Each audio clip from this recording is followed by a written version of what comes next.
KFC jagonya ayam, MUFC jagonya pre-season. Selamat datang di Tackle Bebas. Viva Garnacho! Viva Garnacho! Running on the way! Viva Garnacho! Ya, kita hari ini sudah kedatangan Garnacho. Saya sendiri sebagai Garnacho. Kalau Anda sebagai siapa? Sebagai kekasih yang tadi anggap. Nah, gue baru kesana. Dibaca mulu sih. Baca mulu emang diambil. Gila, mulu. ini Waldo lagi flexing kalau dia bawa motor tuh. Nah, dikeluarin. Enggak gitu, enggak kan. Flexing. Memang cuma lo yang bisa beli motor. Semua orang juga bisa gitu. Ada Paulo Dybala juga dengan jersey terbaru dari Liverpool. Jersey Bagus sih. terkeren. Bagus sih. Terkeren sih enggak sih? Enggak. Kalau terkeren enggak, terkeren. Bagus sih jersey template Adidas memang. Iya lagi. Iya lagi, Madrid juga gitu. Tapi jujur gue salut sih dengan MU. Kalau post season kalah dia, tapi pre-season jagonya. unbeaten Setuju gua kan? akuin. Dan dulu dari zaman dulu pre-season ada Andreas Pereira, Jesse Lingard, ya kan pemain-pemain yang muda ternyata Darren Gibson waktu itu keluar waktu pre-season, tapi kalau di pas seasonnya keluar dari ini sama halnya dengan Bang Jerry keluar dari tackle bebas gak? Soalnya masih ribut sama lu gitu. Ya, dengan berat hati memang harus disampaikan memang Jerry out dari tackle bebas. Enggak, ini gara-gara ribut sama lu kemarin. Dia nggak profesional, bau hati, ya kan? Jadi ya udahlah, Jerry out. Mungkin memang kemarin ada yang komen di IG-nya dia, Bang kalau mau banyak bacot di box to box aja kan. Jadi berarti masa ngatur. Iya, benar. Dan kali ini kita akan bahas tetap update dari pre-season, dari tim-tim pre-season, terus juga ada update transfer. Iya, pasti. Yang mana United pasti tidak akan ada update-nya. City juga tidak ada pergerakan. Nggak ada pergerakan.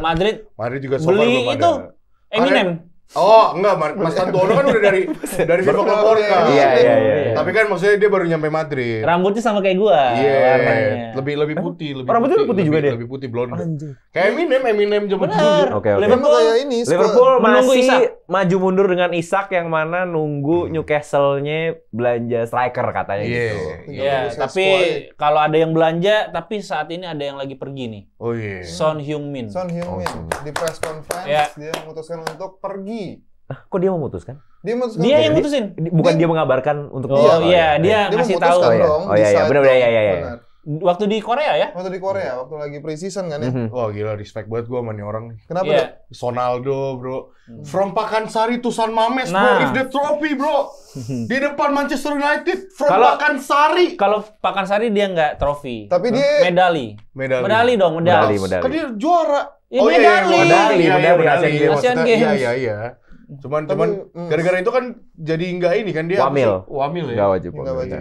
Wajib hamil. Tapi ini Son Heung-min ini emang Messi-nya Korea dong. Nah, dia kemarin ini Messi-nya center back. Center back. Apalagi di-clip sama cewek Barcelona itu. Nggak, lo klarifikasi dulu. Isak tadi kan bahas Isak nih. Kenapa kontraknya 1 tahun lagi? Kan gue bilang kontrak 1 tahun lagi kan karena musim ini mau mulai ya, tinggal 1 tahun lagi, bener kan dong. 2028 dong. Iya kan musim ini main 2026 2027. Sisa 2028 kan ya udah. Enggak dong. Ya enggak. Ini kan 2022. Ini 2526 ya? Iya. Ya berarti gue gue emang salah. Emang kayaknya penonton pengen Waldo digebukin dah. Iya. Waldo digebukin tuh rame. Iya benar. Waktu yang apa ini Sel City. Oh iya. Ya tapi gimana Son Heung-min menurut kalian? Gua tuh ini ya maksudnya. Lo kan Spurs katanya. Gua Spurs. Maksudnya lumayan ngikutin Spurs. Karena putihnya kan? Enggak juga, emang karena gue udah ngikutin Spurs. Tapi dari 2000 berapa? Dari zaman striker masih Defoe. Oke. Ya pokoknya intinya Galas masih di situ. Galas. Iya masih di situ lah. Terus Van der Vaart. Iya. Kok gue banyak bantu? Holtby. Siap. Lanjut tuh. Iya, tapi Rose. Ini lanjut apa dulu nih? Ini nanti ada yang protes lagi nih. Ini apa sih, bahas apa, podcast apa, udah diem dah lu.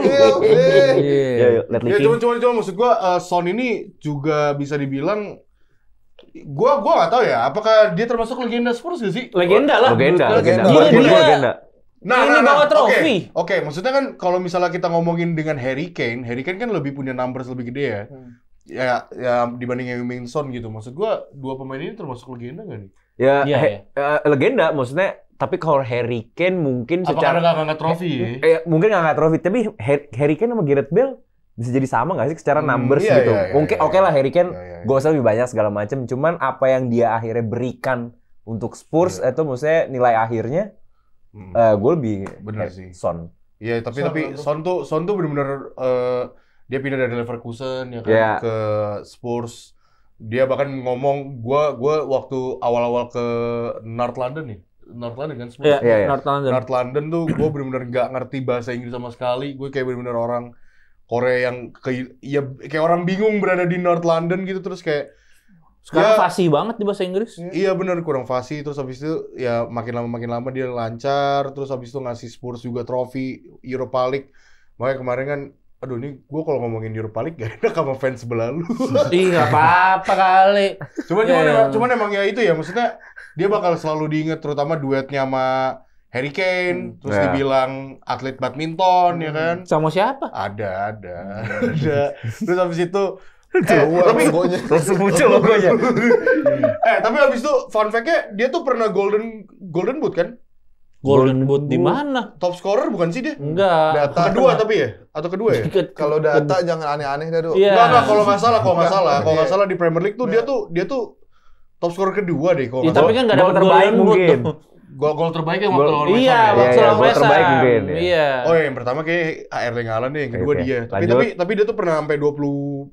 Oh iya, dan bukan Yeah. one season wonder kalau menurut gua, karena memang konsisten double digit gol assist-nya. Kalau yang gua sorotin sih Heung-min Son tuh bukan cuman ya Park Ji-sung pertama yang meletakkan batu bahwa Korea dan juga Asia pada umumnya dilihat dunia gitu, dan membuktikan bahwa pemain Asia bukan cuman alat marketing saja. Nah, itu dari Park Ji-sung dan ditambahkan lagi, dipertegas lagi oleh Son Heung-min. Karena Son Heung-min sendiri itu memang secara atribut tuh lengkap untuk penyerang, bahkan dia bisa main sebagai nomor 9, bisa main di wing juga gitu. Dan kalau dibandingin sama Harry Kane, ya Harry Kane secara numbers, dan memang harus diakui dia juga legendnya Spurs. Mau gimana pun. Kalau sama Son tuh dulu di bawah Mourinho ngeri banget. Betul. Dan tapi Son counter attack gitu kan. Dan Son melengkapi legasinya dengan juara Europa League, dan itu mungkin persembahan terakhirnya kalau memang menjadi pindah. Itu keren banget sih. Ya maksudnya tapi ngomongin soal nyambung ke lu ya, tadi lu bilang kayak Park Ji-sung, dia kan orang Korea juga kan. Si Son ini Korea. Gue jadi mikir padahal kan secara negara Jepang tuh kayaknya lebih naik dibanding Korea ya. Tapi overallnya ya. Tapi kayaknya nggak ada pemain Jepang yang bener-bener kayak Park Ji-sung franchise player kayak Park Ji-sung dan Son gitu, iya nggak sih? Iya. Gue masuk akal. Kubo. Karena Kagawa hampir. Iya hampir. Karena dia Kagawa tuh trofi kan? Iya, juara cuman di antara nggak kayak bintang-bintangnya. Makanya Park Ji-sung dan Son Heung-min kenapa dia sebegitunya besar gitu ya. Karena pertama kalau Jepang itu tuh kolektif. Rata. Dan kalau Jepang sendiri, dia bermain di klub yang bukan world class klub. Iya, terbagi rata lah. Dan kalaupun dia main di klub yang world class gitu, dia nggak jadi pilihan utama. Iya, kayak Kagawa. Kubo, Kagawa, ya kan? Endo. Kubo pilihan utama sih Sociedad. Iya. Ya, tapi kan dari world class. Level di Real Madrid. Waktu di Real Madrid kan dia keluar. Terus juga Endo akhirnya setengah musim kan paling dia jadi intinya kan. Terus juga Kagawa itu ya udah gitu. Backnya Arsenal. Siapa ya? Tomiyasu. Ya udah selesai. Southampton tau nggak ada center back dulu? Masih sekarang juga ada. Masih Yoshida itu ya? Iya. Bukan Maya Yoshida, sekarang juga ada juga. Oh, ada juga. Ya? Nagatomo dulu, Jepang. Iya, Nagatomo. Sugiwara ya? Sugiwara yang golin lawan Indonesia. Bener. Nagatomo Inter Milan dulu. Berarti yang Leicester dulu yang juara. Leicester Okazaki. Ya berarti gitu kan, maksudnya merata terus ya. Tapi nggak ada yang kolektif. Ascending. Kalau Park Ji-sung kan kelihatan tuh. Bahkan dibilang 3 paru-paru katanya kan. Terus juga Champions League, ya kan. Terus juga kalau Son kan Sonaldo dari sisi jumlah golnya aja udah kelihatan gitu. Iya, ini maksudnya keren sih buat Son. Tapi kan dia tuh lagi bingung kan antara katanya itu ditawar sama LAFC. Udah here we go sih. Udah ke LAFC. LAFC itu LA Galaxy. Beda kan beda. LA ada 2. Kalau LAFC itu bareng Giroud. Oh, Giroud LAFC. Ya. Oh, yang bajunya hitam emas. Hitam emas benar. Betul, ini ngelanjutin Gareth Bale terakhir di LAFC juga. Gareth Bale tuh terakhir karir sepak bola itu di LAFC. Oh ya, berarti habis ini Son udah bisa nikah ya? Bener nggak, Do? Ini, Do? Bener, sumpah. Bener, ya Allah, bener. Nah, ini gue lempar ke floor nih pertanyaan. Apa? Apakah Son Heung-min itu disayangkan nggak dia cuman karir terbaiknya di Eropa itu cuman main di Spurs, padahal enggak sih. Bisa nggak sih dia pindah ke klub yang lebih dari Spurs gitu? Sangat disayangkan nggak? Secara umurnya enggak sih. Bukan umurnya, tapi dia kan dari umur 27 prime lah waktu itu pindah dari Leverkusen ke Spurs kan.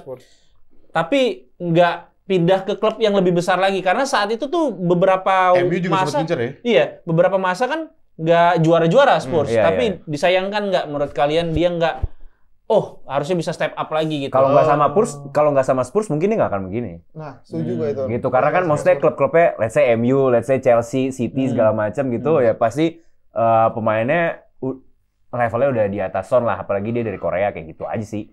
Justru dia emang jalannya jadi udah pas terakhirnya di Eropa. Ini kan mungkin terakhirnya dia di Eropa kan. Iya, dan di mata warga lokal Korea mungkin ya bagus aja gitu. Aman-aman aja. Iya, maksudnya kayak ya pas lah ya, mungkin milih Spurs tuh pas juga, teman. Mungkin kan yang perspektif orang tuh bilangnya, lu emang nggak dari beberapa musim belakangan ya, maksudnya emang lu nggak kayak sayang karir lu kayak juara-juara nih, lu nge-stuck di sini padahal kayak MU banyak yang ngincer, ini banyak yang ngincer gitu. Jadi kayak ya menurut gua sih satu sisi balik lagi ke si pemainnya ya, kalau pemainnya happy, aman-aman aja, bahkan orang-orang Korea juga support banget ya kan. Itu Republik kan, tapi oke. Republik Korea. Iya. Kan dia sebutnya Republik Korea, bukan South Korea. Kalau gue sih nggak menyayangkan sih dia ada di Spurs karena endingnya juga baik banget. Nah itu, dia ditutup dengan ending. Kalau misalnya, what if nih, kayak Ken, kalau dia nggak juara Europa League kemarin, tetap bagus sih menurut gua. MU pasti bisa beli pemain. Kalau dia nggak juara. Ke situ. Iyalah. Kamu kayak MU. Kan main di Liga Champions. Iya. Benar. MU. Ya enggak. Ya enggak apa-apa, tapi masuk akal ya. Di sisi lain dia emang pemain yang bagus, kontribusinya bagus di dalam, di luar lapangan. Oh iya. Attitude-nya harus ditiru, Bro. Itu gambarin Asian value banget. Gue paling suka yang sama bokapnya sih, yang soal tadi lu bilang dia nggak boleh nikah. Oh dia nggak star syndrome ya? Hah? Nah ini kalau Waldo star syndrome ada kakinya ngangkat di gambarnya nih. Ada meja. Itu star syndrome baru diundang TikTok aja langsung. Apa gak ada gue diundang-undang TikTok, nggak ada. Cara dia apa ya? Nge-treatment penonton kayak gitu loh, Bang. Kayak dia lagi ada fan service ya. Fan service-nya tuh bagus, cara dia nggak tahu ya ini. Dan cara dia ini sama brand Samsung. Nah, itu juga. Itu sama brand aja dia rapi banget. Jadi kalau misalkan diajak selfie HP-nya bukan Samsung, dia tuh nggak mau yang megangin kayak gitu. Itu profesionalnya parah sih, respect. Itu anak pesantren. Itu Asian baik. Dan belum nikah ya sekarang. Dan belum nikah, kata bapaknya lu mau fokus sepak bola apa fokus keluarga. Tapi memang kalau udah pindah LAFC mah, kalau di Korea sih memang biasanya kan mereka agak lama tuh memang sama kayak di Eropa lah budaya mirip-mirip, bahwa ya nikah tuh kalau emang udah komit aja gitu. Tapi biasanya nggak punya anak dulu ya kalau di Korea ya. Nggak kayak di Eropa. Nggak kurang ngerti sih kalau itu. Tapi kayaknya nggak kayak di Eropa juga deh. Iya. Kalau nonton dari drama-drama Korea. Who knows kan gitu juga. Son Heung-min tiba-tiba lagi nonton Coachella di Amerika terus jadian sama Jennie. Mungkin. Tapi gue nunggu banget sih. Ini kan tapi gue nunggu banget kayak bikin dokumenternya Son Heung-min versi Korea. Bagus banget. Kayak menunggu banget, pasti banyak banget cara dia naruh mic aja tuh. gitu loh dok, ini emang orang baik gitu. Waktu dia nyederain pemain Everton siapa yang sampai patah? Nangis. Andre Gomez. Andre Gomez. Iya. Gua nggak tahu itu. Ini pemain Barcelona kalau mantan. haters pasti bilangnya itu mah PR-nya aja bagus, tapi enggak. Tapi kalau tulus tuh PR pun nggak bisa nutupin gitu. Iya gitu kan, ada aja haters yang kan gitu. Kalau misalnya PR mau sebagus apapun, pasti ada aja dia geramnya, muka geram. Gimana Ronaldo misalnya kan ada aja ekspresi dia lepas gitu kayak manusianya gitu. Kalau cuman masalah PR mah enggak sih kalau menurut gua. Ya itu ya maksudnya Son. Jadi ini legacy lah ya. Ini legacy untuk Korea ke depannya. Apakah Korea akan melahirkan pemain seperti Son lagi? Sebenarnya ada yang dibilang jadi the next Son-nya tuh ada. Lee Kang-in. Tapi kan kelakuannya begitu ternyata. Redup juga. Akhirnya. Enggak dibilang redup lah. Dia masih muda banget, Bro. Dia enggak lawannya. Iya makanya. Makanya apakah mending tadi kayak pertanyaan ini, apakah ini siapa? Pertanyaan lu tadi, apakah bagusan ke Tottenham atau ini? Buktinya Lee Kang-in ke PSG, susah saingannya, walaupun kita tahu dia pemain bagus, tapi susah tembus. Nah itu makanya dia step up-nya terlalu langsung ke yang ini, yang susah gitu saingannya. Kalau dia dari Jerman ya? Liga Jerman kan? Siapa sih Son? Lee Kang-in. Oh, Lee Kang-in nggak dari Mallorca dia? Oh, Mallorca. Ya, maksudnya kalau dia main di Mallorca, Sociedad, terus ke Newcastle Liga Jerman dulu gitu. Iya, itu maksudnya jadi one man team ya? Iya. Yang bisa nge-carry ya kayak Son juga. Iya, itu dulu. Tapi menurut gua Son tuh waktu awal masuk Spurs dan pada akhirnya dia bisa jadi one man team, itu gila sih untuk klub sekelas Spurs. Tapi dia dibantu Harry Kane banget sih. Maksudnya kebantu duet mautnya itu. Justru itu makanya bisa ngebantu Kane itu udah kayak sesuatu something ngebantu dan dibantu Kane sebenarnya. Dua-duanya tuh saling tuh mereka berdua. Makanya waktu nggak ada Kane mikirin apakah bisa mau jadi apa nih Tottenham, malah akhirnya juara Tottenham.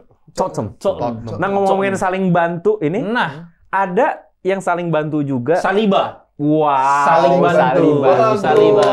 saling bantu juga bahu-membahu, cuman diakhiri dengan tanpa senyuman padahal angkat trofi. Ini Manchester United di IPL Summer Series ini. Kalian dulu deh bahas kalau United, gua nanti aja. Enggak, harusnya dari pakarnya dulu. Iya, baru enggak, jujur gua nggak nonton, tapi gua juga nggak nonton. Tapi kalau misalnya kita lihat rentetan data, berita dan segala macamnya, emang MU ini katanya nggak mau beli pemain lagi. Tuh gila kali. Maksudnya emosi. lagi bro main kayak begitu. Maksudnya nggak tahu mau nyari pemain siapa lagi gitu di pasarnya, terutama dengan fokusnya cuma di Liga doang. Tapi IPL Summer Series pun dapat hasil yang oke dong. Bisa ngalahin Bournemouth yang kehilangan banyak pemain lagi. Maksudnya kayak kan musim lalu banyak kesandung sama tim-tim yang kayak gitulah yang kayak lawan-lawannya sekarang. Kayak lawannya sekarang gitu, dan sekarang bisa bukti secara nggak langsung membuktikan gitu, dan ini akan jadi judgement seasonnya Ruben Amorim. Iya, gue setuju terutama soal lu tadi bilang gimmick mukanya Fernandes yang senang. Ya maksudnya itu kan menggambarkan musim lalu Manchester United kan, terlalu mengoveruse si Bruno Fernandes.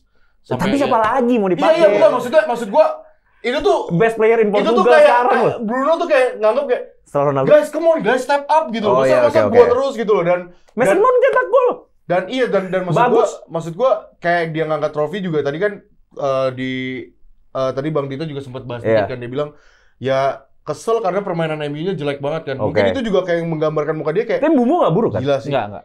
Mbeumo nggak buruk. 45 menit juga dan nggak bisa dijudge lebih lah. Oh, oke. Pre-season juga. 45 menit, 75 juta nggak golin. Sabar. Gue nggak boleh gitu loh. Words gue begitu.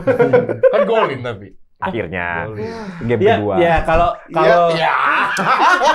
kalau kita melihat United Summer Series kemarin ya. Summer Series lah ya, kita fokusnya ada ya memang kenapa Bruno nggak selebrasi ya, mungkin untuk apa ya, untuk apa selebrasi hal yang memang ya udah pre-season gitu. Memang kita kan butuh match fitness, kita butuh kekompakan tim, dan yang jelas sebenarnya nggak Bruno-nya doang, setim itu mukanya kusut banget dia. brief dari Amorim. Biar jangan terlalu senang. Jangan terlalu senang. Jangan kayak tim-tim lain yang ngangkat piala pre-season tuh senangnya kayak juara Piala Dunia gitu. Oh, yang kata habis menang padahal habis kalah penalti sama Milan gitu. Maksud lo itu. Gua nggak ngomong ke situ. Oke. Ya, kalau gua ngeliat United gua kalah di Hong Kong. Visi bermainnya dan juga apa yang pengen ditujukan oleh Amorim itu udah kelihatan di preseason ini. Nah, itu. Oke. Dan Bruno juga bilang bahwa ya bener lu, Cok. Garnacho. Jangan dipotong-potong orang. Iya, orang ngomong ya. Karena ada yang komen lagi. Ya kalau Bruno juga bilang bahwa ya ini tim ini udah on a right track lah. Udah tracknya udah bagus, udah benar gitu. Tinggal beberapa keping pemain lagi yang memang akan melengkapi kepingan puzzle yang nggak ada. Kalau gue lihat kita tuh nggak apa-apa. United tuh terlalu lama untuk menghabiskan waktu ke Bryan Mbeumo, terus Sesko yang nggak jelas sekarang gitu. Sesko, ya. Padahal ada urgensinya untuk mendatangkan defensive midfielder atau box to box midfielder yang memang benar-benar bisa ngebuat Bruno Fernandes itu tuh bisa free roll. Nah, itu dia, free roll. Oh iya. Karena musim lalu kenapa jelek? Bruno tuh turun ke bawah, ke nomor 8, ke CM. Sehingga nggak punya kreativitas di depan. Nggak bisa masuk ke final third. Nah, lack of creativity ini nih harus ditutup oleh satu orang yang namanya Bruno Fernandes. Sehingga dia harus maju ke depan. Nah, supaya Bruno nggak mundur-mundur ke belakang dan tenang, harus punya double pivot yang bagus. Casemiro nggak bisa diandalin main 90 menit setiap saat karena udah usianya. Terus juga Ugarte ya Allah, golnya pertama dari Everton tuh kesalahan Ugarte. Hilang bola. Jadi Manuel Ugarte dia pemain yang bagus tapi not good enough. Ya mungkin belum ngasih lebih aja kali atau belum bisa. Karena kan dia datang di Januari tuh. Nah, bisa tapi nggak bisa dia sendiri di tengah karena tandemnya itu kalau nggak Maino ya Bruno. Nah, tadi dimainin Cunha sama Mbeumo tuh di depan dua yang seperti gue sering satu striker. Ya gue selalu pengen kayak gitu dan di belakangnya ada Bruno. 3-4-2-1. Nah, jadi menurut gue nggak perlu beli striker lagi karena dua itu tuh udah bisa atau bisa gantian Zirkzee dan Højlund juga. Kalau mau main satu striker bisa. Nah, tinggal defensive midfielder yang melindungi Bruno dan juga tandem antara Casemiro atau Ugarte. Gue mau nanya nih. Waktu itu kan gue sempat bilang ke lu kan, sebenarnya gue tuh bingung MU kenapa masih mau ngincer forward gitu loh. Iya. Ya Mbeumo, Cunha, oke lah, fine. Udah deal nih, udah ini kan. Padahal masih karena punya. Tadinya masih punya Rashford, Garnacho masih ada sekarang. Masih ada Garnacho, masih ada Amad Diallo, masih Anthony. ada. Iya, Anthony juga. Sancho. Masih ada Sancho. Terus satu sisi Højlund, Zirkzee gitu. Cidobi Mikel. Masih banyak. Cidobi Martin. Gue tuh mempertanyakan maksud gue Manchester United tuh urgensinya malah nggak di situ. Gue ngerti lini depan tuh emang seproblem itu. Buang-buang ke Newcastle tuh. Gue ngerti. Jadi Isaknya ke gue. Isaknya ke lu ya. Tapi gue ngerti maksudnya kan emang problemnya tuh apalagi musim lalu Højlund kena hujat habis-habisan, kritik habis-habisan. Gue ngerti emang lini depan tapi maksud gue kenapa kalian nggak fokusnya benar? Tadi gue setuju sama lu. Maksudnya kan midfielder masih ada PR-nya nih. Ini Casemiro, Eriksen juga udah cabut. Karena gampang banget. Eriksen udah gampang banget ditembus. Iya betul. Lini tengahnya tuh nggak jadi filter gitu. Plus gue tuh pengen nanya sama lu juga, Kobbie Mainoo sekarang perkembangannya gimana sama Amorim? Soalnya kan musim lalu kan kayak agak struggle di bawah Amorim kan. Ya. Terus habis itu kayak Casemiro udah tua, ya kan Ugarte juga masih inkonsisten. Terus center back waktu itu lu bilang enggak masih mana-mana aja. Menurut gua sih harus ada beberapa backup, either itu mungkin back sayap ataupun center back. Kalau back sayap gua setuju. Ya kalau back sayap ya at least lah yang mungkin back kanan sih gua. Emang yang gini loh. Manchester United, gue ngerasa beli back yang belum tentu proven. Contoh City, Ait-Nouri udah proven gitu kan. Maksud gue kayak Malaysia, sekarang nggak tahu entah dia Malaysia. Mazraoui proven lah. Oke, fine, Mazraoui proven. Tapi sisanya kayak Tapi kayaknya dia nggak ditaruh sebagai back-nya gitu loh. Delik juga. Dorgu gitu-gitu kan. Maksud gue tuh problem itu sebenarnya mereka tuh nggak usah fokus striker gitu. Tapi ini nih, bagian tengah belakang lu tuh problem banget gitu. Dan gue juga setuju. Makanya tadi gue nanya, ini formasi 3-4-2-1, berarti dua attacking midfielder-nya Cunha sama Mbeumo kan. Satu striker-nya ya either Højlund, tadi bisa jadi bukan 3-4-2-1 sekarang nanti 3-4-1-2 bisa jadi kan. Gitu. Iya 3-4-1-2 dua striker berarti. Iya, Mbeumo sama Cunha. Iya, masalahnya kan ini kan yang jadi permasalahan itu. Oke, lanjut. kreativitasnya kan ya mungkin kalau misalnya oke, fine, Bruno main lebih deep, mungkin creativity di tengah mungkin lebih hidup, tapi kan problemnya ada di depan. Menurut gue sih dengan adanya Cunha sama Mbeumo udah cukup kebantu. Tinggal Matis Cunha. Tinggal strikernya siapa nih yang ini kan, maksudnya yang tinggal strikernya lu bisa nggak finishing to the third line gitu, maksudnya finishing ya buat cetak gol gitu. Third line lagi, sorry. Final third line. Mungkin itu yang dipikirin sama MU ya, mungkin terlalu insecure sampai mereka tuh mau fokus ke Sesko, padahal menurut gue lu gak usah insecure, lu masih banyak yang harus problem. FOMO kayak FOMO beli striker. Pada beli striker. Strikernya pada bagus, kok gua Hoylund. Dia pengen ngabisin ini jatah striker di bursa. Iya, makanya biar kayak pada bagus kok. Sebenarnya posisi penyerang itu adalah posisi yang paling gampang untuk dijudge kegagalannya. Iya. Karena nggak bisa cetak gol lah, nggak bisa eksekusi peluang lah. Jadi gampang banget untuk ngejudge itu. Padahal esensinya adalah di lini tengahnya tuh nggak bisa supply ke depan. Ini Dita Pandit Football nih, bukan Dita orang pada ngata-ngatain Dita Kardus, lu nggak tahu dia penulis Pandit Football.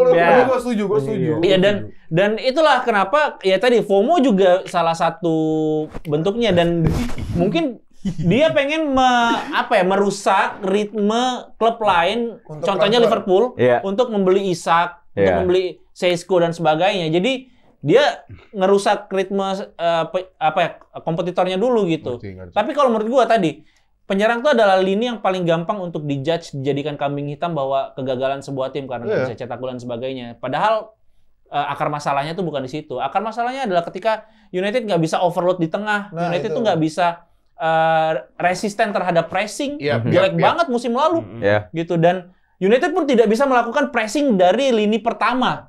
Ketika pemain lawan to build up, dia nggak bisa pressing. Even itu lawan Bournemouth, itu lawan Nottingham Forest, mereka kalah gitu. Jadi itu problemnya di pemain atau dari pemain yang belum pakai sama sistem pelatih, atau pemainnya, atau emang pelatihnya belum ngasih nerapin yang tepat. Ini the whole ini nih kalau pelatihnya gue nggak bisa bilang sih, karena balik lagi dia datangnya 3 bulan dan pemainnya juga bukan pemain yang dia inginkan.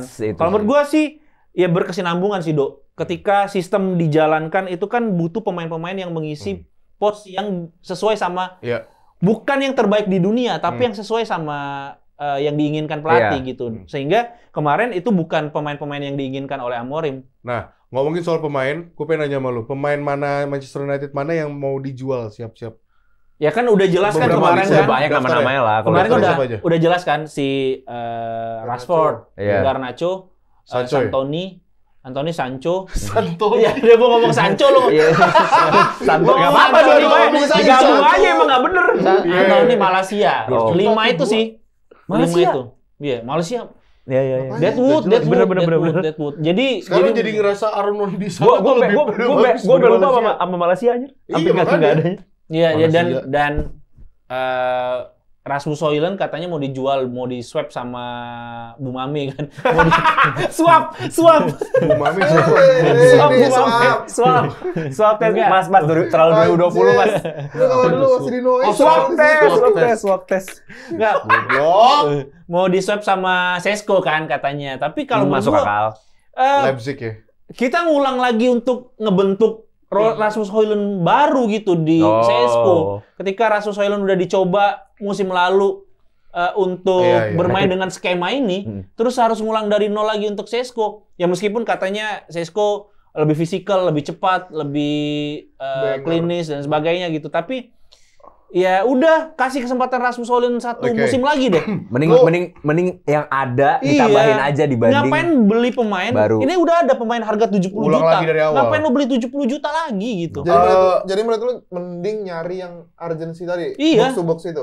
DM atau box to box yang bisa. Iya kan isunya Baleba. Balebanya. Ya terus Sporting siapa? Sporting Inacio. Bukan. Ini pemain Jepang itu. Bukan Hjulman. Pemain Denmark ya? Jadi kalau menurut gua ya yang memang benar-benar bisa ngelindungin lini tengahnya aja. Oke. Biar Bruno Fernandes-nya. Tapi Baleba 100 juta sih. Demi apa emang? Katanya dibanderol 100 juta. Baleba dari mana? Brighton. Baleba 100 juta. Makanya Brighton mau tuh jadi kayak Saicedo deh. Nah makanya gila-gila kan Brighton tuh jualnya. McAllister 30. Iya, waktu belum tahu duit, Brighton waktu belum tahu duit itu. Sorry, Toni Kroos 25 juta. Ya beda. Brighton. Toni Kroos selangkah lagi ke United. Tapi Vergi pensiun. Selangkah dalam 100 pemikiran. Tapi bener kan? Iya, ceritanya tuh dia udah mau terbang, tapi Vergi jadinya mundur. Pensiun, udah dia nggak jadi. Madonna terbang turun lagi deh. Ya akhirnya kan juara Summer Series seperti si Empang yang juara di Summer Series. Oh iya, si Empang. Ada Summer juga. Gue lupa lagu ini gimana? Nggak udah dok, bahas WWE nanti dok. Kebanyakan. Tapi lu ini, untuk musim depan lu excited ngeliat MU sekarang? Ya, gua excited dan gua cukup percaya pede. Lu pernah dapet trofi gak? Lalu jawab dulu, biar dijawab dulu. Dia cukup percaya diri gua. Cukup percaya diri dengan skuad yang ada. Ya, at least kayaknya nggak nyari trofi deh mereka. Satu pemain lagi deh. Satu pemain ya DM lah. Satu pemain lagi. Itu trofi apa lebih baik dari musim lalu pastinya? Kalau lebih baik dari musim lalu terlalu rendah standarnya Mas. 15 jadi 13 jadi 4 maksud gue juga lebih baik anjir jadi 4 besar. Iya, target adalah 4 besar. UCL spot. Udah. Oh, UCL spot, oke. Udah, itu target. UCL ya. Ya. UCL. Gitu. Ya. Nah, gue sih seneng dengan kalimatnya Dita tadi soal sebenarnya yang dibutuhkan bukan masalah ini serangnya karena masa mencetak gol bisa dari mana aja. Terus dia penyerang bisa jadi posisi yang paling dijudge ya kalau misalnya nggak mencetak gol gitu. Nah, ngomong-ngomong soal mencetak gol juga. Nah, Kevin Dix mencetak gol. Keren. Gila. Kevin Dix mencetak gol di debut. Nomor 8. Ini adalah nomor ketika dia gagal penalti. Tapi kali ini dia berhasil mencetak gol di penalti. Nah, dia warna rambut gini pakai nomor 8 kayak Kevin Cox ya. Iya, Ali-Cox. Bener kayak Kevin Cox loh dia. Makin jadi.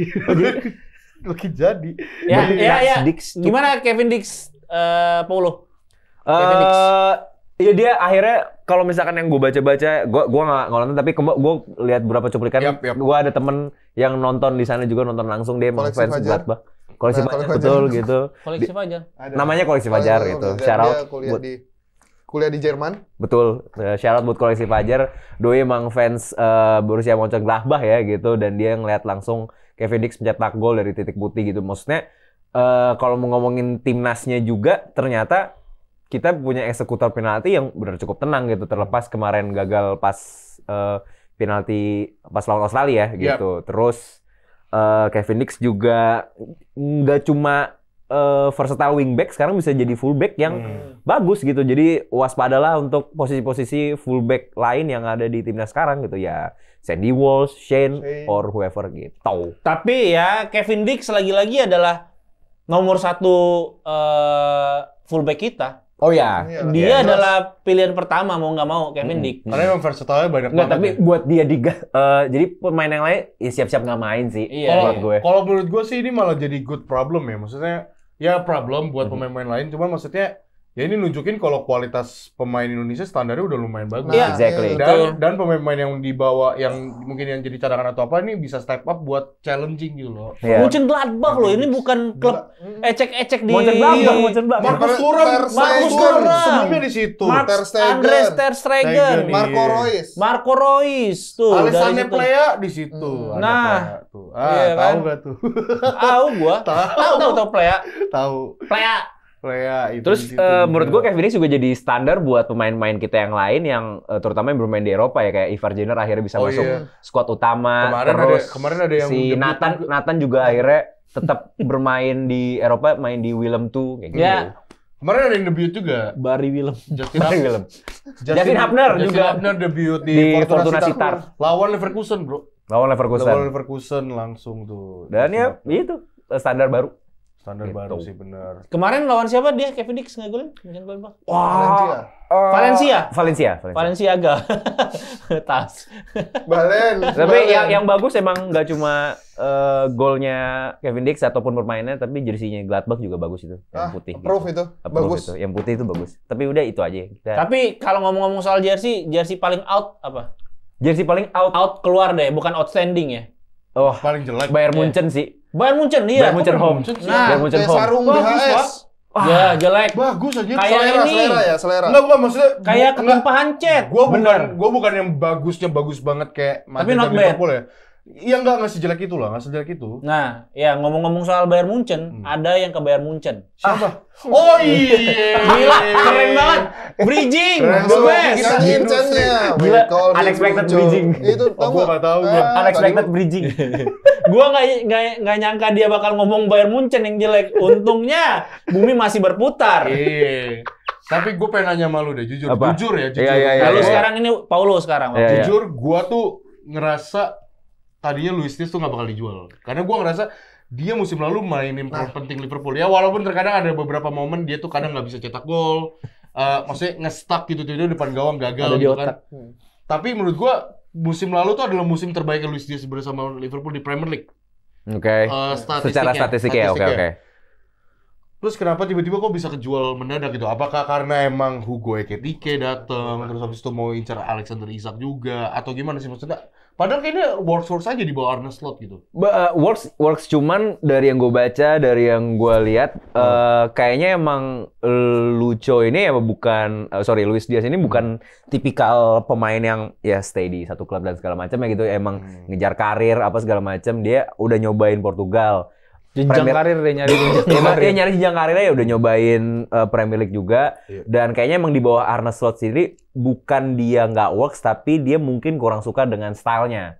Karena dia hadir emang kan di bawah Jurgen Klopp kan waktu itu gitu. Dan ya udah ini gue udah dapet Premier League, udah ngasih sesuatu juga. Gue rasa gue masih punya harga, gue masih pengen main di timnas dengan dapat sesuatu yang gitu. Kalau ngomongin Hugo Ekitike, gue nggak tahu ini tiang listrik mau diapain sama Arne Slot, tapi gue rasa bukan itu yang membuat Luis Diaz pindah, tapi Luis Diaz kabar pindahnya itu udah kelihatan dari Wirtz datang menurut gue.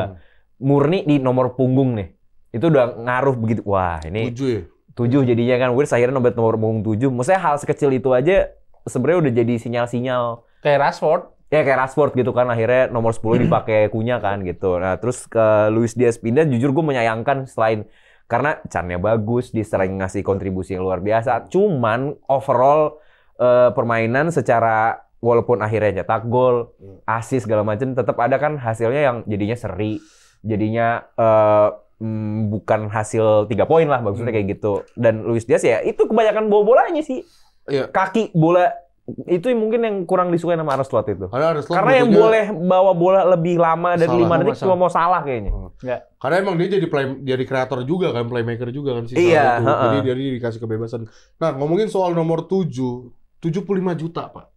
Yo, Allah. Ini Bayern Munchen. Ini baru numbers bus buat pemain yang bagus menurut gua dibanding Beumo, come on man. 75 juta buat Luis Diaz menurut gua udah gila. Iya, apalagi dibelinya kan 40 sekian. 75 juta euro ya. It's a good deal. It's a very good deal. Tapi kalau kita ngomong bandingnya sama Beumo, gua nggak setuju. Beumo 25 tahun. 25 tahun. Mukanya emang tua. 20 gol. Apa yang mau dihargai berapa? Dari Brentford. Masalahnya lu nggak nonton Brentford main. Mau dihargai berapa, bro? Nggak, sekarang mau dihargai berapa? 20 gol. Umur 25 masih, kontrak masih panjang, dia penyerang 75 men, maksud gua kayak 75 juga, 71. Yang 4 jutanya bisa buat inilah apa? Jet pribadi. Mahal banget jet pribadi. Dari Brentford ke MU. Mahal banget. Enggak, dari Indonesia ke Amerika jet pribadi. Aduh. Mahal banget. Ya cuma maksud gua dia akhirnya ke Bayern Munchen ya ini jatuhnya kayak ngikutin jejaknya Sadio Mane ya. Iya, ada aroma-aroma kayak gitu. Semoga dia nggak nonjok orang aja sih. Karena orang yang ditonjok Mane kan udah cabut juga. Iya. Sane. Iya, Mane gitu. Tapi Sane ngedrop sih. Sané ngedrop. Tapi ya gue nggak tahu apakah dari sejak dia dijual City sih drop sih dia. Ya dan balik lagi mungkin Luis Diaz adalah tipikal yang cocok untuk Harry Kane. Mungkin kita nggak mungkin di bawah Vincent Kompany karena dia mirip-mirip sama Guardiola mainnya, manfaatin space kecil di wing. Dan kalau banget yang kayak gini-gini sebenarnya. Kalau ngomongin bisnis gimana ya? Business wise angkanya bagus, tapi bisnis secara liga, soalnya pemain-pemain dari Liga Jerman ini pada dibeli-beli, Pak. Pada banyak yang dilepas lah gitu. Belum banyak pemain yang masuk lagi ke Liga Jerman dan akhirnya Luis Diaz masuk. Ya buat gue naikin Bundesliga sih bagus-bagus aja. Setelah keluar Leroy Sané kan itu juga. Jadi Spieltag ada bahasan kan? Iya. Ada bahasan. Ya itu kalau kita lihat juga kita lihat update transfer lah ya. Tadi Sesko udah kita singgung juga, Alexander Isak. Terima kasih Jurgen Klopp. Ya, Luis Diaz. Nah, ada yang bilang gue lihat di Twitter, katanya jangan ngambil pemain Bundesliga kalau tidak pernah ditaksir oleh Bayern Munchen. Sesko kan nggak pernah ditaksir oleh Bayern Munchen. Florian Wirtz juga nggak ditaksir dong. Ditaksir. Battle-nya sama Munchen ya? Iya. Kan niatnya kan pengen duetin Musiala sama Wirtz kayak timnas Jerman juga. Iya, tapi setuju nggak kalau nggak, tapi teori ini gue baru denger keren juga sih. Maksudnya keren juga sih. Jangan pernah kalau lo lihat nih, dia nggak diincar Bayern Munchen, jangan pernah diambil gitu. Sesko soalnya nggak Bayern Munchen nggak, gue nggak tahu ya, mungkin penebas. Enggak, tapi kalau misalkan Munchen udah punya buat apa gitu sebenarnya, buat apa ngincar Sesko juga? Iya udah punya Kane. Sebelum Kane. Tapi sebelum Kane kan nggak, Sesko sebelum Sesko juga nggak benar juga sih, benar juga. Seingat gua Kane masuk, Sesko tuh baru masuk Leipzig ya. Correct me if I'm wrong, tolong cek. Oh iya, oke. Soalnya setahu gue Sesko tuh masih di Red Bull Salzburg. Iya. Masih di Salzburg. Oke. Iya benar masih Salzburg kok gitu gue. Ya maksudnya ini juga bisa jadi bahan pertimbangan scouting dari tim-tim Eropa. Kalau misalnya ngambil dari Bayern Munchen, kalau ngambil dari Bundesliga. Tapi lihat dulu Bayern Munchen. Nah, pernah ngincer nggak? Tapi ini juga boleh. Ada fakta menarik juga loh. Lu sekarang tuh banyak tim-tim Jerman, gue nggak tahu ya, either dari tim Jermannya atau dari pemainnya, udah jarang yang masuk ke Bayern Munchen gitu loh. Maksudnya pemain-pemainnya pada pindah ke Bayern Munchen. Udah dari ya sekitar 4-5 tahun terakhir lah, kalau kalian perhatiin gitu. Beda kayak dulu kan, kayak lu tau ada Sebastian Rudy, Sule gitu kan, kemudian bahkan maksudnya kayak pemain-pemain jago di Bundesliga tuh langsung diambil sama Munchen gitu kan. Ya kayak Borussia Dortmund contohnya diambil banyak banget kan gitu kan. Nah, tapi sekarang tuh udah mulai jarang. Contoh Jude Bellingham nggak langsung ke Munchen, tiba-tiba ke Madrid gitu. Erling Haaland juga nggak ke Munchen. Nggak, tapi kalau Jude Bellingham ke Munchen agak nggak masuk akal sih, Bang. Iya, bukan maksudnya Dortmund. Oke, contoh deh Erling Haaland. Haaland gitu. Terus kayak Marcus Thuram, ya nggak cuma striker ya, cuma banyak contohnya sih. Mungkin kalian bisa coba cek deh. Mungkin itu juga sempat dibahas sama beberapa. Iya, Spieltag juga. Spieltag juga bahas. Maksudnya sekarang tuh Munchen nggak punya power yang segila itu kayak musim-musim belakangan yang kemarin-kemarin tuh. Ya karena sempat puasa trofi juga kan. Mungkin sih ya. Mungkin salah satunya itu. Ya maksudnya kayak sekarang contoh sorry banget nih. Kayak Leverkusen. Segila itu masa Munchen gak ada yang ngambil sih salah satu. Wah, ini malah satu, tapi pada Leverkusen malah banyak yang cabut, Pak. Iya. Shaka ke Sunderland. Tahu nggak gara-gara ke Sunderland. Gara-gara apa? Lu tahu gara-gara apa? Apa? Pelatihnya. Ten Hag. Pelatihnya. Ya udah. Gak ada yang mau. Tapi Kuansah tuh Leverkusen Sunderland gua. Bikin serial Netflix baru dibanding dilatih Ten Hag. Enggak, masa habis dari unbeaten team terus pindah ke tim baru promosi. Iya. Sunderland. Dia mau jegal Arsenal lagi bagaimana sih? Granit Xhaka. Oh, Granit Xhaka. Tapi kan Granit Xhaka juga usianya udah. Iya, tapi ke Sunderland, Bang. Dari abis Invincible loh. Dia mau masuk Netflix. Ya enggak, kayaknya Granit Xhaka ya udah aja, maksudnya pengen bikin legacy kali di Sunderland. Bikin legacy apa legacy? Iya, bawa Sunderland Europa League kan nggak tahu. Wow, tapi Sunderland itu salah satu yang jor-joran tuh di Sunderland ini. Dia ada 100 juta kalau nggak salah. Selain Saka, kemarin yang nama gede siapa ya? Gue lupa lagi. Midfielder juga deh setahu gue. Gue lupa. Aderai. Modric. Big Dicky. Big Show. Gede juga. Nama gede. John Cena. Kevin Nash. John Cena mah nggak kelihatan. Don Jumbo. Big Mo tuh. Oh nih, Sunderland tuh Simon Adingra. Oh, Adingra. Oke, dari Brighton. Reynaldo mantan pemain Atletico, maksudnya ex ya. Iya, Reynaldo yang dulu sempat pindah dulu kan, dia sebelum ke Atletico dari Atletico. Itu ngebobol lawan MU. Iya benar. Iya, ngebobol lawan MU. Terus ada enggak tahu nih gue Sadiki, Talbi, Enzo. Sadikin mah ada itu RT. Ketua RT Sadikin. Oh, ada Enzo Leve. Oh, sama ini Habib Diarra. Siapa tahu itu. Dia Diarra dikit Lasana. Enggak, itu bener, Bro. Allahu Akbar. Iya, Diarra gue tahu, bukan karena dia ngomong lagi, waduh apa sih ini datanya dari mana? Baca Ikro. Habib, Bro. Habib Diarra. Iya, maksudnya jor-joran berarti untuk bertahan kan? Maksudnya enggak kayak musim lalu let's say Ipswich itu tim promosi turun semua. Ya, gitu. Tapi Habib Diarra ini paling mahal 31.500.000. Ya udah gua enggak tahu entar gimana. Siapa tahu bisa masuk FPL kita. Iya. Semoga enggak. Tapi kalau balik lagi ke tadi Luis Diaz karena juga mungkin Munchen datang Luis Diaz karena banyak pemain yang cedera. Salah satunya Musiala. Iya. Itu terjadi waktu Piala Dunia Antar Klub. Piala Dunia Antar Klub. Itu masuknya apa ya? Masuknya bukan pramusim lah ya, itu liga lah ya. Ya bisa dibilang pramusim sih, tapi post musim. Piala Presiden lah itu. Nah, itu banyak banget cedera di pramusim. Bridging. Masa bridging dibacain? Boleh. Itu bridging dibacain. Tadi dia malah ngomong soal 7. Bruno 70 juta. Apa coba ngomong soal 75 juta. Ya banyak pemain yang cedera tapi di pramusim. Padahal liga belum mulai, banyak yang cedera. Inilah siapa aja? Musiala, Madison emang kaki kaca. Dia tapi mau ini cederanya bakal lama ini. Ini cederanya bakal lama. Di Kratos ya. Kabarnya ya. Iya. Semoga. Jadi Haliburton juga kan cedera. Tyrese Haliburton basket NBA final cedera. Lama lagi dia musim ini kan. Cedera. Oh, itu di pre-season lagi. Iya. Terus enggak penting banget pre-season. Piala Presiden itu. Kan Piala Pre-season. Nah, presiden. Oleh Romani makan tidak bisa ikut kualifikasi Piala Dunia round 4. Tuh, Kevin Dix pusing tuh, guys. Gila. Jadi cederanya udah mulai enggak ini sih. Tapi ya mau gimana ya? Pertama main bola pasti cedera. Tapi cedera di pramusim menurut gue kurang sih, Bro. Kayak apalagi pramusim ya, apalagi embel-embel pramusimnya yang mana let's say ke Asia. Iya. Let's say ke banyaknya ke Asia sih ya. Ya ke Jepang, Arab atau Amerika. Itu Amerika gitu yang berarti kan permainnya harusnya fun ya. Dan kayaknya minggu lalu Bang Dito juga sempat ngomong kalau pramusim adalah tempatnya salah. Iya. Bukan berarti nekal orang nggak sih? Kayak gitu. Iya. Jadi memang sangat disayangkan karena ini kerugiannya tuh bukan cuman dari sisi tim tidak bisa membangun chemistry dengan cukup baik tepat waktu gitu. Tapi juga finansial lah. Ada pemain misalnya apalagi pemain baru didatengin langsung cedera tapi harus bayar gajinya. Mental pemainnya juga kena bahkan belum bayar cicilannya coba pemain tuh. Ya, belum bayar bunganya tuh kayak KPR kan. Jadi udah harus curhat. Onana udah bisa main belum sih? Belum, jangan bisa lah. Jangan bisa kalau bisa. Jangan bisa. Matain tangannya kalau bisa dipotong. Wah, gila lu. Gila lu, enggak suka lu. Enggak suka. Enggak suka gua sama Onana. Memang dia maling di neraka dipotong.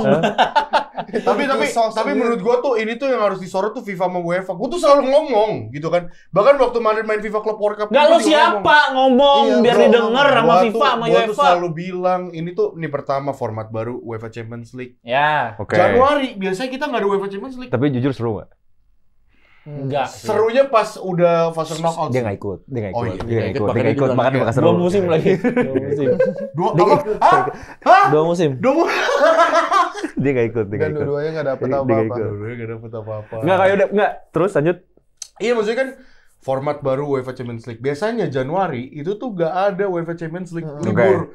Kan pasti ada meme tuh yang dimana My Valentine bersama cewek gue. Bener. Champions League Februari itu. Tapi sekarang tuh Januari masih fase grup ini, masih fase apa sih? League phase-nya itu gitu loh. Terus Februari baru fase knockout. Bahkan belum fase knockout, itu masih kualifikasinya. Yang playoff. Ya playoff ya gitu. Jadi kayak itu banyak banget. Ditambah lagi FIFA Club World Cup dibarengin gitu. Ini gue dari perspektif fans Real Madrid, gue jujur ya. Oh ini yang kemarin ya? Ngomongin yang kemarin. Tapi kan next World Cup lebih mantep lagi. 32 tim. Insya Allah Indonesia lolos. Amin. Tapi ya maksudnya kita harus ngurus visa sekarang. Ya itu sih maksudnya kayak apa ya? Kayak terlalu banyak gitu. Makanya kan ada yang bilang tuh lebih milih kuantitas dibanding kualitas. Jadi kan pemain-pemainnya pada capek. Rodri pernah ngomong kan? Rodri pernah ngomong juga yang pas cedera itu. Sebelum cedera bahkan. Oh iya. Sebelum cedera tuh. Dia pernah ngomong Spanyol. Dia pernah ngomong kalau Vinicius nggak layak. Bukan itu mas. Enggak. Itu mah semua orang tahu. Kita robot, kita saya kayak robot segala macam dan baik lagi kalau mungkin netizen atau siapapun ada yang beropini kayak ya lu kan gaji udah gede. Gak gitu. Bro. Wow. Gak manusiawi, men. Ya ngomong-ngomong soal robot, Sule rugi 50 juta dari Roblox ya, anaknya main Roblox. Main Roblox sampai Roblox. Kayak bridging-nya kayak situ deh. Ya udah itu aja lah ya buat penebas. Kalau misalnya mau komen-komen juga langsung aja komen di sini, mau bahas apa lagi dan juga update-update transfer juga boleh di-update juga di YouTube kita. Terus juga kalau mau join di WhatsApp grup kita, ngobrol-ngobrol, update-update soal main bola tuh. Ya, kita akan ada banyak kegiatan kayak terdekat kita bakalan ngisi acara ya. Di Culture Kit, di Culture Kit. Culture Kit di Blok M. Tanggal 10 Agustus, acaranya 9 sampai 10, tapi tackle bebas ya berkesempatan untuk ngisi acara. Kita main games nanti di tanggal 10 ya. Tapi 9 dan 10 ada kita kok muter-muter. Dan ada saya. Tanggal 9 Agustus. Iya, betul sekali. 9 10 kita muter-muter pokoknya ketemu kita pasti. Betul sekali dan kalau ada yang mau dibikin nanti kita bikin konten sama kalian boleh nanti. Nah, ayo. Kita bikin main game. Tapi sebelum itu tolong dulu klik subscribe, follow juga Instagram kita. Notifikasinya juga dinyalakan supaya bisa dapat info-info terbaru dari sepak bola. Udah cukup daging kan hari ini? Daging kan? Gak ada salah-salah. Gak banyak motong kan? Ada nih yang ngomong, kok masih aja channel bola ini bikin ini gini padahal dia kecil. Lalu siapa? Ya udah. Sampai ketemu lagi di episode Tackle Bebas selanjutnya. Bye guys. Thank you.